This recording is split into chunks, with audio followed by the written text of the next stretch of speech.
The real solution for skinny wrists. Forget standard wrist curls. Let's be honest about thin wrists. The actual wrist joint itself, those bones where your watch sits, stops growing substantially once puberty ends. That's just biology. There's virtually no muscle tissue at the wrist to develop. It's primarily bone and connective tissue. But here's the game changer. The forearm musculature positioned directly above your wrists responds remarkably to resistance training. And this is crucial because even when you've developed impressive biceps and triceps, thin wrists create an optical effect that weakens your overall appearance. Developing the forearms immediately above creates a powerful visual transformation that makes narrow wrists appear substantially thicker. The key is selecting the correct movements. And here's the exciting part. Forearm musculature recovers exceptionally quickly. That's why arm wrestling champion Devin Larratt doesn't wait multiple days between training sessions. He targets them daily, sometimes several times throughout the day, though he avoids training to complete failure each session. So, what movements should you actually be doing? When scientists attached EMG sensors to athletes' forearms, they analyzed various exercises to identify which activated forearm muscles most effectively. Traditional wrist curls do engage the flexors, but those aren't the muscles that add thickness near the wrist area. When researchers examined pronation movements, those rotational actions like twisting a doorknob or tilting a water bottle, the pronator teres activated at 73% of maximum capacity. This data comes from research in the International Journal of Sports Physical Therapy. For reference, this muscle runs along your forearm's inner side just beneath the elbow. Devin Larratt considers it your most valuable asset for good reason. It distinguishes elite arm wrestlers from recreational athletes. Yet most people never isolate it during training. That's the issue. I've examined the research and identified 3 movements that will make thin wrists appear thick. These aren't the generic exercises you find everywhere. Some originate from arm wrestling champions, others from rock climbing athletes, and one from classic bodybuilding. The best part? Everything is scientifically validated. Let's begin with the first movement, which comes directly from elite rock climbing athletes. Research measuring muscle activation during various grip patterns found the flexor digitorum profundus reached 96.6% of reference voluntary contraction during crimp grips. The intense finger positions climbers employ on minimal holds. What does this mean? Reference voluntary contraction measures muscle activation against a standard grip baseline. That 96.6% indicates the muscle works at an extremely elevated level compared to typical gripping. What exactly is the flexor digitorum profundus? It's the deep forearm muscle controlling your fingertips. Whenever you grip anything, a barbell, steering wheel, or pull-up bar, this muscle performs the majority of work.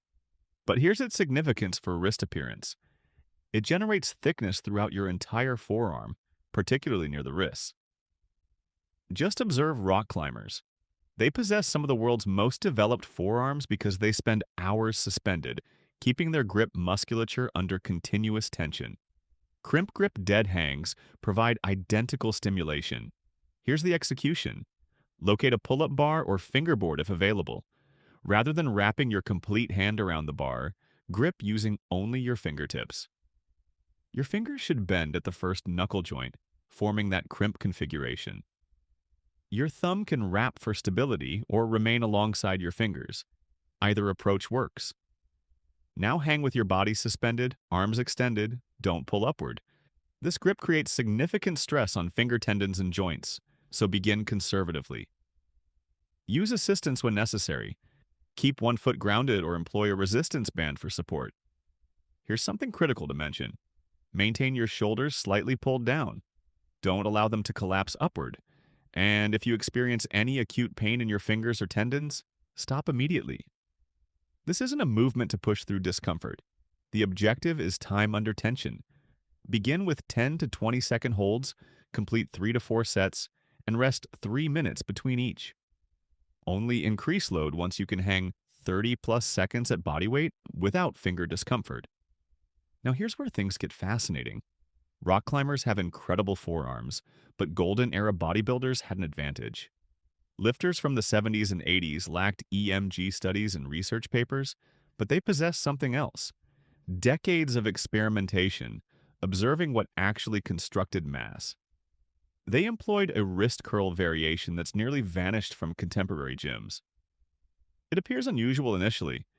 You're holding a barbell behind your back with arms hanging straight down. Most people dismiss this exercise as pointless.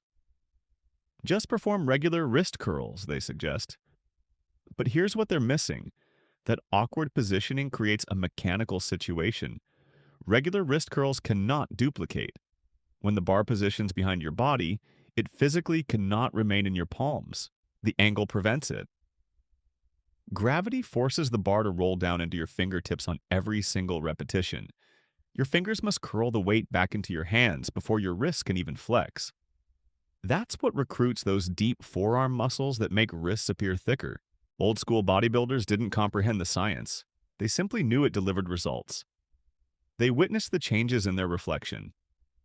The exercise is behind the back finger curls. Here's the execution. Start with just the bar, no added weight. Position it in a rack at approximately hip level. If you lack a rack, simply lift it from the floor. Stand with your back toward the bar. Reach behind and grasp it with both hands. Grip about shoulder width, palms facing backward away from your body.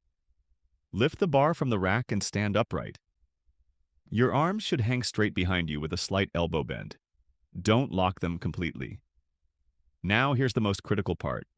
Allow the barbell to roll from your palms into your fingertips.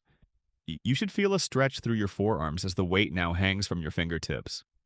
From this position, curl your fingers closed first, wrapping them around the bar and pulling it back into your palms.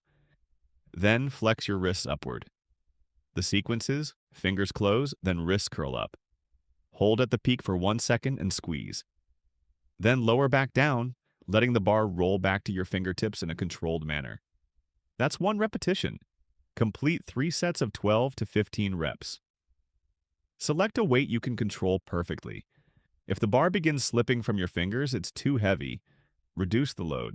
Rest 60 to 90 seconds between sets. Now here's the reality about the first 2 exercises. They both target deep muscles running through your forearm, the flexor digitorum profundus, and the muscles controlling your fingers and grip. Those are essential. They build internal mass that makes forearms look thick. But there's one muscle almost nobody trains directly. And when you examine people with the most impressive forearms, arm wrestlers, strongmen, old school lifters, they all have this muscle developed. The pronator teres. It sits on your forearm's inner portion, directly below your elbow in that thick, substantial area between your elbow crease and your forearm's middle. Remember what it does? It rotates your forearm, that twisting motion, where you turn your palm from facing upward to facing downward, like turning a doorknob. That's pronation, and this muscle controls it. Remember when I mentioned arm wrestling legend Devin Larratt calls it your best weapon? Because in arm wrestling, pronation strength is everything. When you can rotate your opponent's hand downward and maintain it there, you control the match. You win. Every elite arm wrestler has substantial pronator teres development. It's literally non-negotiable. But even if you never arm wrestle, developing this muscle does something significant for your forearm's appearance. When the pronator teres develops, it adds width and thickness to your upper forearm, creating a taper. That taper makes your wrist appear more defined by comparison. It creates proportion. A thick upper forearm adjacent to a narrow wrist looks powerful, not skinny. That's the effect you're seeking. Here's the training method. You need 1 dumbbell. Start light, 5 to 10 pounds. Sit on a bench and rest your right forearm on your right thigh, lying flat and parallel to the ground. Let your wrist extend just past your knee so it can move freely. Hold the dumbbell in your right hand, with your palm facing upward toward the ceiling. The dumbbell stands vertical. Your wrist stays neutral, not bent forward or backward, just straight. Now here's the movement. Slowly rotate your forearm inward, turning your palm from facing upward to facing downward. Rotate as completely as possible, really turning your forearm over until your palm faces the ground. You should feel your inner forearm working directly below your elbow. That's the pronator teres contracting. Pause briefly at the bottom, then slowly rotate back to starting position. Control both directions. Don't let gravity pull it back. Complete 3 sets of 15 to 20 reps per arm using light weight. This muscle isn't designed for heavy loading. It's built for endurance and control. If you cannot complete 15 perfect reps, the weight is excessive. Reduce it. Rest 60 seconds between sets. Now that you have all 3 exercises, the excellent news is you can perform all 3 in one workout. This isn't like training legs where you need an hour between exercises. Forearms are small muscle groups that recover rapidly. That's why Devin Larratt can train them daily without overtraining. Begin with 2 to 3 sessions weekly. That's sufficient for most people. Select days fitting your schedule. If you're more advanced with good recovery, you can increase to 4 or 5 weekly sessions. Just listen to your body. You can perform this at your regular workout's conclusion, after back, biceps, chest, whatever, or as a standalone session on rest days. Both work. Just avoid heavy forearm training immediately before exercises requiring strong grip.